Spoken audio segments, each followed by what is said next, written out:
bien avoir en tête que la moxibustion reste une technique populaire, une technique pratiquée par le peuple. Donc ça signifie qu'il n'y avait pas de, vous n'avez pas de diagnostic à faire, le bilan énergétique chinois. On va seulement utiliser des points réputés. Et quand on parle de points, je dirais même qu'on va penser à zones réflexes, des zones qui entourent le point. Alors en moxibustion japonaise, eh bien, on nous offre des traitements, un traitement global, un traitement racine qui va soigner l'ensemble du corps, un traitement intégral qui est censé renforcer le corps, sa capacité d'auto-guérison, d'augmenter immédiatement la circulation sanguine, alcaliniser le sang. Renforcer le système immunitaire, ce sont des médecins japonais qui ont mesuré la composition chimique du sang avant et après des séances de moxibustion. Donc si vous pratiquez le Tuina Shiatsu, vous avez l'habitude de traiter des méridiens et des zones. À continuer dans cette voie, à avoir une approche par zone. Et en ce qui concerne la recherche des points, eh bien, en médecine japonaise,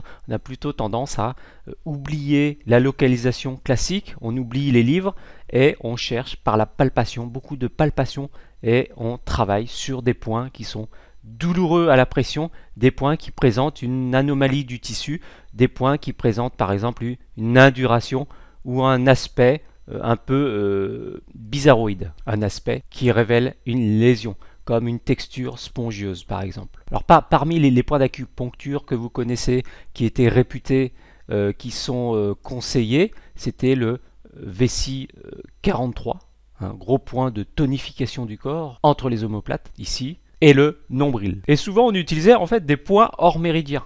Hein, des points, c'est intéressant, ils ont un système de cordes qui prend la mesure en fait, en quelque sorte. Chaque individu présente une structure corporelle unique et on mesure en fait, une mesure proportionnelle.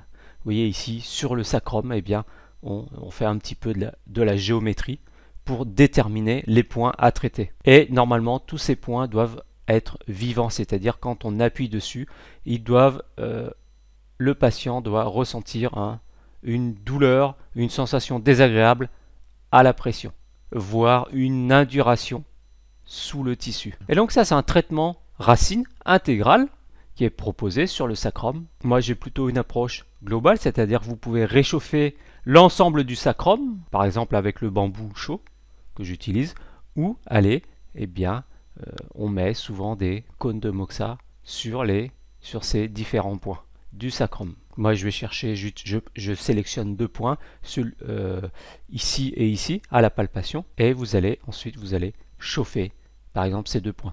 La seule contre-indication sur le sacrum, c'est peut-être les femmes enceintes.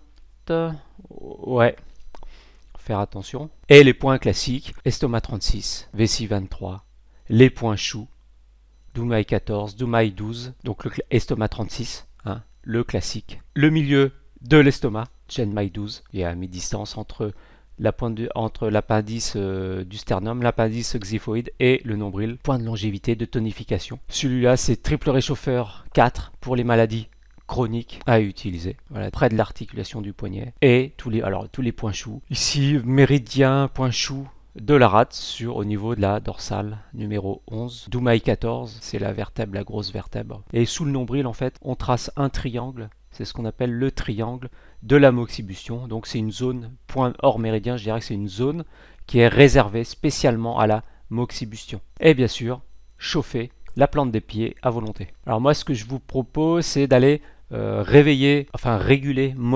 moduler, réguler le système immunitaire en travaillant sur le méridien vessie, hein, sur les points choux. C'est ce qu'on va faire tout à l'heure avec le bambou chaud et l'aiguille de feu. Donc c'est un traitement racine, traitement global à utiliser, je dirais, chez tout le monde. Beaucoup de personnes sont des cas compliqués. Il y a beaucoup de symptômes à traiter. C'est des cas chroniques. Alors vous posez un diagnostic, vous faites un bilan énergétique et vous avez beaucoup de symptômes.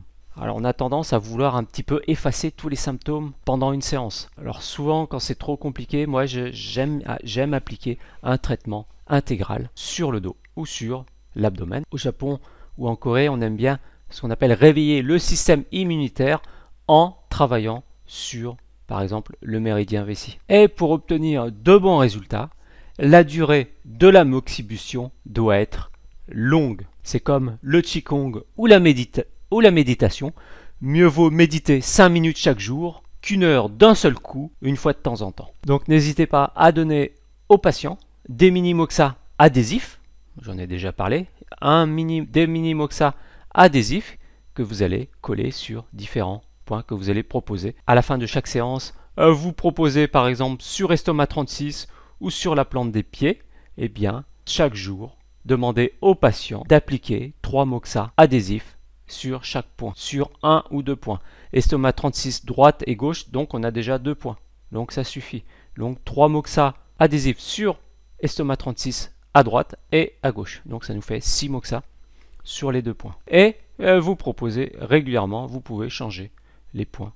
Alterner estomac 36, réchauffer les lombes, sous le nombril, le triangle de la moxibustion et triple réchauffeur 4 qui est souverain dans les maladies chroniques. Moi je me soucie pas tellement des points, des zones. Bien sûr que là, vous avez des zones indicatives. La première fois que j'ai fait de la moxa de manière sérieuse, eh bien j'ai chauffé le dessus de l'avant-bras. J'avais appliqué une trentaine de moxa. Et ce qui s'est passé, c'est que j'ai ressenti en fait l'effet global du moxa qui se répand comme une onde bienfaisante, une chaleur bienfaisante qui se répand dans tout, qui est ressenti dans tout le corps. Donc choisir plutôt des points situés vers le bas du corps, sur les jambes, sous le nombril, sur les pieds. Et moi j'avais cette sensation de chaleur qui irradiait dans tout le corps, notamment au niveau de l'abdomen.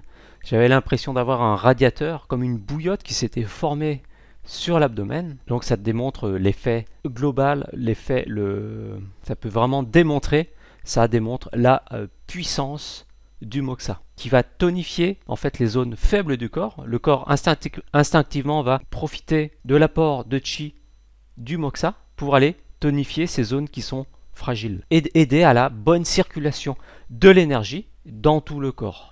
Donc souvent, il n'y a pas tellement un excès, je dirais. On a un excès de chi, d'énergie, parce qu'il y a une mauvaise répartition de l'énergie. Donc l'énergie souvent est bloquée vers le haut, parce qu'on est déraciné.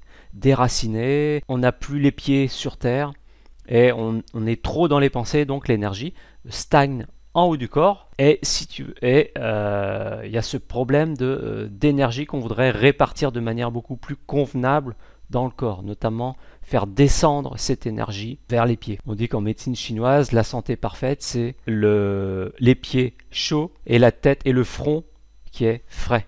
Donc pensez-y. Donc le moxa va nous aider aussi à mieux répartir, à mieux réguler l'énergie.